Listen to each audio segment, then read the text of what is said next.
رسول کا مقدس ترین شجرہ ہے. حضرت آدم کے بعد شیز کے بعد انوش کے بعد کنان کے بعد محلائیل کے بعد بازر کے بعد ادریس کے بعد اخنوخ کے بعد مسلوش کے بعد مال کے بعد نوح کے بعد ارفخشد کے بعد شالق کے بعد عابر کے بعد فالق کے بعد ارغو کے بعد ابراہیم کے بعد اسماعیل کے بعد کدار کے بعد بین کے بعد حامل کے بعد یس کے بعد یمسئی کے بعد عاد کے بعد ادنان کے بعد معاد کے بعد مدرکہ کے بعد خزیمہ کے بعد کنانا کے بعد نظر کے بعد مالک کے بعد غاب کے بعد فہر کے بعد لوی کے بعد کاب کے بعد کلاب کے بعد زید کے بعد کسا اور کسا کے بعد عبد مناف. یہ میں نے شجرہ پڑھا جو رسول کا مقدس ترین شجرہ ہے.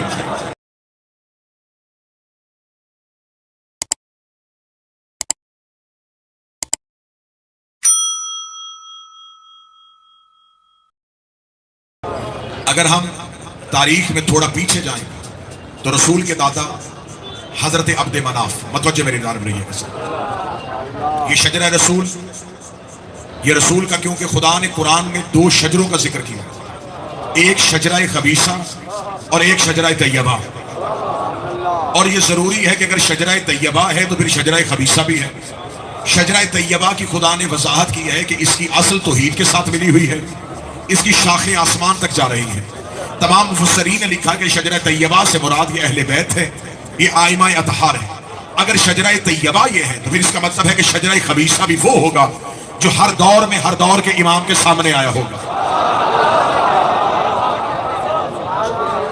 لہٰذا جو رسول کا مقدس ترین شجرہ ہے، حضرت آدم کے بعد شیز کے بعد انوش کے بعد کنان کے بعد محلائیل کے بعد بازر کے بعد ادریس کے بعد اخنوخ کے بعد مسلوش کے بعد مال کے بعد نوح کے بعد ارفخشد کے بعد شالق کے بعد عابر کے بعد فالق کے بعد ارغو کے بعد ابراہیم کے بعد اسماعیل کے بعد کدار کے بعد بین کے بعد حامل کے بعد یس کے بعد یمسئی کے بعد عاد کے بعد ادنان کے بعد معاد کے بعد مدرکہ کے بعد خزیمہ کے بعد کنانا کے بعد نظر کے بعد مالک کے بعد غاب کے بعد فہر کے بعد لوی کے بعد کاب کے بعد کلاب کے بعد زید کے بعد کسا اور کسا کے بعد عبد مناف.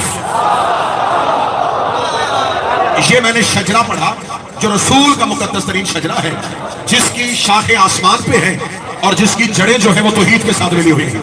جب رسول کا شجرہ، بالکل تاریخی اعتبار سے مجلس ہے کیونکہ بالکل بے شک تحسین نہ دے، لیکن موضوع کو میں مسلسل کرنا چاہوں گا. جب حضرت عبد مناف پہ آ کے یہ شجرہ پہنچتا ہے تو اب تاریخ کہتی ہے کہ حضرت عبد مناف کے ہاں 2 بچوں کی ولادت ہوئی. تو جو میری طرف رکھیے، حضرت عبد مناف کے ہاں چھوڑ دیں 2 بیٹوں کی ولادت ہوئی. دونوں بچے جب پیدا ہوئے تو یہ جڑواں. ایک تاریخی روایت ہے کہ دونوں کی آپس میں پشت جڑی ہوئی تھی، اور ایک روایت ہے کہ ایک بچے کا پاؤں دوسرے کی پیشانی سے جڑا ہوا. ان دونوں بچوں کو تلوار کے ذریعے علیحدہ کیا گیا. جب تلوار کے ذریعے علیحدہ کیا تو اس دور کے بزرگوں نے کہا کہ ان دونوں بچوں کے درمیان تلوار ہمیشہ رہے گی اور ان دونوں خاندانوں کے درمیان ہمیشہ عداوت چلے گی.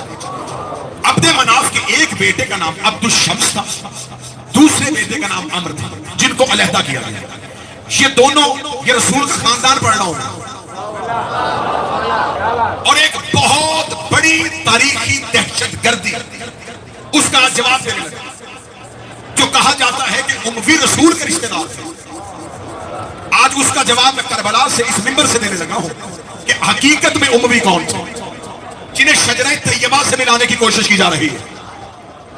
اب جب عبد مناف کے ان 2 بیٹوں عبد الشمس اور عمر کو تلوار سے جدا کیا گیا تو شام کے علاقہ میں یہ رہتے تھے. آبائی وطن مکہ تھا، لیکن تجارت کی غرض سے حضرت عبد مناف شام آ گئے تھے، کیونکہ مکہ میں چھوٹے لوگ رہتے تھے، مکہ کے لوگ زیادہ امیر نہیں تھے.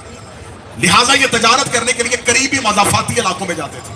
لیکن جو عمرہ ہوتے تھے، جو امیر ہوتے تھے، صاحب حیثیت ہوتے تھے، یہ تجارت کرنے کے لیے روم جاتے تھے یا پھر شام جاتے تھے. روم بھی قدیم اور شام بھی قدیم تہذیب تھی.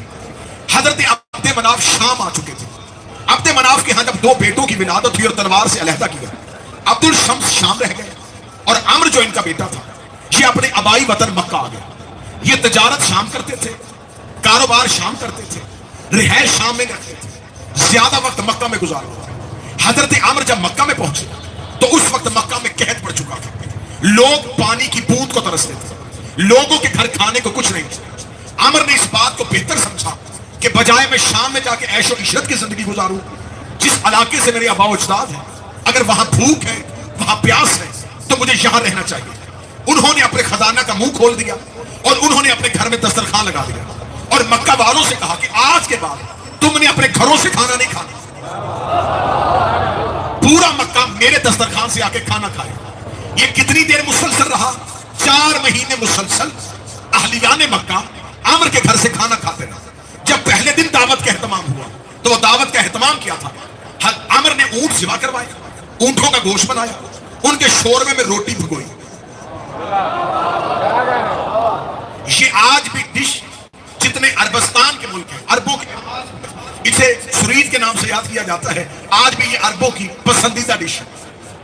عمر نے گوشت کے شوربے میں روٹی بھگو کے پیالے بھر بھر کے مکے والوں کے آگے رکھے. اس دور میں اس ڈش کا نام تھا ہوش, اور جو بانٹتا تھا اسے ہاشم کہتے تھے. اب یہ جو حضرت ہاشم رسول کے دادا تھے, ان کا نام ہاشم نہیں تھا, ان کی صفت ہاشم تھی. ہاشم کہتے ہیں ہوش میں کھلانے والا, شوربے میں بھگوئی روٹی کھلانے والا. اور یہ صفت ان میں ایسی آئی کہ سارے سخی بھی ہوئے اور سارے ہاشمی بھی ہوئے. ان کی سخاوت اس ہاشم کی وجہ سے. اب بات کو آپ نے تاریخی اعتبار سے سنا. عبد الشمس شام رہ چکے تھے, عمر مکہ. اب عبد الشمس جو بڑے بھائی تھے ان کا جوانی میں انتقال ہو گیا. تاریخی روایات ہے 30 یا 40 سال کی عمر کے درمیان ان کا انتقال ہو گیا. ان کی اولاد نہیں تھی, انہوں نے غلام پالا ہوا. وہ غلام آخری وقت تک ان کی خدمت کرتا رہا, کیونکہ چھوٹا بھائی مکہ میں رہتا تھا. تو عبد الشمس اپنے تجارتی تمام امور اپنے غلام کے حوالے کیے کہ جب تک میرا بھائی واپس نہ آئے, اگر میں مر جاؤں تو میرے تجارتی امور کو تم نے اپنی زیر نگرانی کرنا. جس غلام کو انہوں نے پالا تھا اس غلام کا نام تھا امیہ.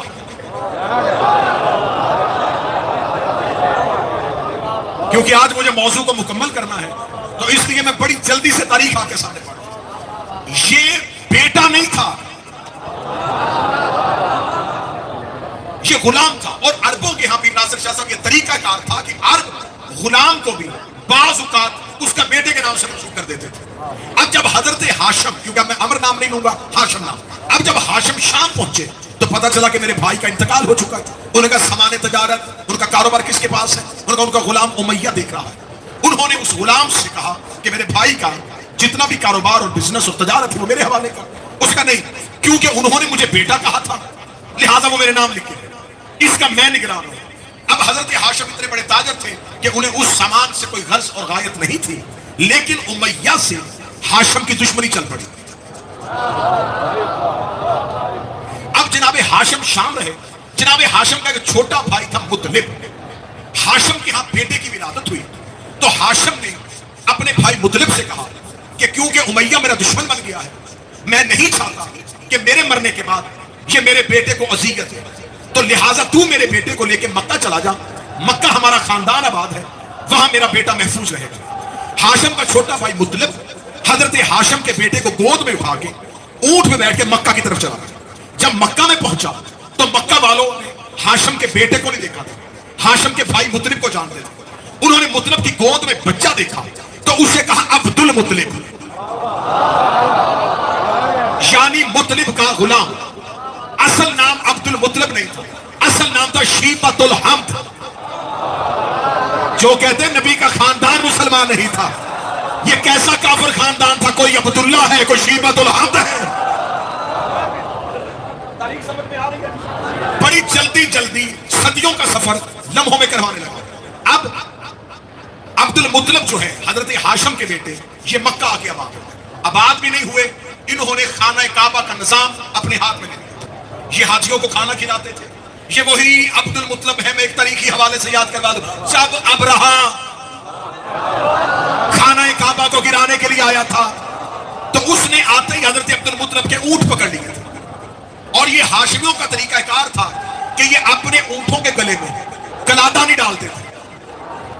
اب عربوں کے ہاں، اب توجہ میری طرف رکھیں، عرب کا ہر قبیلہ اپنے اونٹ کے گلے میں ایک کپڑا ڈالتا تھا، وہ اس قبیلے کی پہچان تھی. وہ اونٹ بتا دیتا تھا یہ کس قبیلے کا. ہاشمی اپنے جانور کے گلے میں پٹا نہیں ڈالتے تھے اور کسی کی جرت بھی نہیں ہوتی تھی کہ ان کے جانور کو پکڑ لیں. ابرہا نے ہاتھ ہی حضرت عبد المطلب کے اونٹ پکڑ لیے. حضرت عبد المطلب کے اونٹ پکڑے تو یہ تاریخی حوالہ تو دینیات اور اسلامیات میں ہے کہ حضرت عبد المطلب نے آ کے کہا کہ میرے اونٹ کہاں ہیں؟ اس نے کہا میں تیرے اللہ کا گھر گرانے. تیرے اللہ کا. ذہن قریب ہوں گے تو میں کچھ پڑھوں گا، آپ قریب ہوں گے تو میں کچھ پڑھوں گا. میں تیرے اللہ کا گھر گرانے آیا ہوں، تو اونٹ لینے آ گیا، گھر کا نہیں پتا. فرمایا اونٹوں کا مالک میں ہوں، گھر کا مالک وہ ہے. لہذا آج بھی عقیدہ یہی رکھنا، عزاداری خطرے میں نہیں، عزادار خطرے میں ہے. عزاداری کا وارث موجود ہے. اب حضرت عبد المطلب جن کا نام شیبۃ الحم تھا اور کنیت کے حوالے سے عبد المطلب مشہور ہوئے تھے، یہ مکہ میں بیٹھ گئے. کہانی پوری یاد آ رہی ہے جی. اب وہ جو امیہ شام میں رہ گیا تھا، اس نے شام میں ایک بد کردار اور بدکار عورت سے شادی کی. اس کے ہاں سے اس کے دو اولادیں، ایک بیٹا ایک بیٹی. بیٹے کا نام تھا حرب، بیٹی کا نام تھا ام جمیل. اب یہ ام جمیل جو تھی یہ آ گئی ابو لہب کے گھر، یہ بن گئی ابو لہب کی زوجہ. رسول کا گھر ابو لہب کے گھر کی دیوار ایک تھی. یہ وہ ملعونہ عورت تھی جو اپنے گھر کا کوڑا رسول کے گھر میں پھینک اور جناب خدیجہ کو اذیت دیتی تھی اور ابو لہب رسول کو اذیت دیتے تھے. اللہ کو ان سے اتنی نفرت تھی، اللہ نے دونوں شوہر اور بیوی کی مذمت میں پوری صورت بھیجی. تبت یدا ابی لہب وتب، اے ابو لہب تیرے ہاتھ ٹوٹ جائے. اور اس کی بیوی کے لیے امرأتہ حمالۃ الحطب، اور وہ عورتیں جو لکڑیاں ڈھوتی ہیں. امیہ کی بیٹی کو قرآن میں لکڑیاں ڈھونے والی عورت کہا گیا ہے. اب اگر کوئی بندہ کہے کہ نہیں یہ تو رشتہ دار تھے اور آپ نے کربلا میں بیٹھ کے کہہ دیا کہ یہ غلام تھے، میرے پاس دلیل ہر وقت کربلا میں بیٹھ کے دلیل دینے لگا ہوں. 3 جگہوں پہ اہل بیت نے انہیں غلام زادے کہا ہے. پہلی دلیل جب فتح مکہ میں ابو سفیان رسول کے پاس آیا تھا، رسول نے کہا جا غلام کی اولاد میں نے تجھے آزاد کیا. دوسری بار حاکم شام نے کہا تھا اے علی میرے مقابلے پہ سوچ کے آنا، میرے پاس بہت بڑا لشکر ہے. علی نے جواب دیا تھا طلحہ بن عدی کے ہاتھ میں. علی نے کہا جا اس سے کہہ دینا غلام زادوں کا امام زادوں سے کیا مقابلہ. اور تیسری جگہ سیدہ عالیہ نے دمشق کے دربار میں کھڑے ہو یزید سے کہا تھا یبن عبد القاہ، اور ہمارے آزاد کردہ غلام کے بیٹے. تو یہ میرے پاس 3 دلیلیں ہیں کہ اگر یہ خونی رشتہ دار ہوتے تو نہ رسول غلام زادہ کہتا، نہ علی غلام زادہ کہتا، نہ شہزادی غلام زادہ کہتی. یہ ہاشمیوں کے رشتہ دار نہیں تھے، یہ نسل امیہ میں سے تھے. بات یہاں تک پہنچ گئی آپ کے ذہن میں. اب امیہ کی نسل سے میں نے آپ کی حاکم شام تک تاریخ آپ کو پوری سنا دی. حاکم شام آیا، حاکم شام کے بعد یزید آیا. 3 سال 4 ماہ یزید کی حکومت کا دور رہا. یزید کے بعد اب تخت پہ کون آ گیا؟ مروان بن حکم، جس کو رسول نے باپ سمیت مدینے سے نکالا تھا. مروان بن حکم کے بعد اس کا بیٹا عبد الملک بن مروان آ گیا. عبد الملک بن مروان کے بعد ولید بن عبد الملک، ولید بن عبد الملک کے بعد ہشام بن عبد الملک، ہشام بن عبد الملک کے بعد سلمان بن عبد الملک، سلمان بن عبد الملک کے بعد یزید بن عبد الملک، یزید بن عبد الملک کے بعد عمر ابن عبد العزیز آیا جس نے فدق اولاد فاطمہ کو واپس کیا تھا. ہم صرف گندے کردار نہیں بتائیں گے، اگر کسی نے اچھا بھی کیا ہے. اس نے فدق اولاد محمد کو واپس کیا. عمر بن عبد العزیز کا دور جاتا ہے. عمر بن عبد العزیز کے دور کے بعد منصور دوانکی آ جاتا ہے.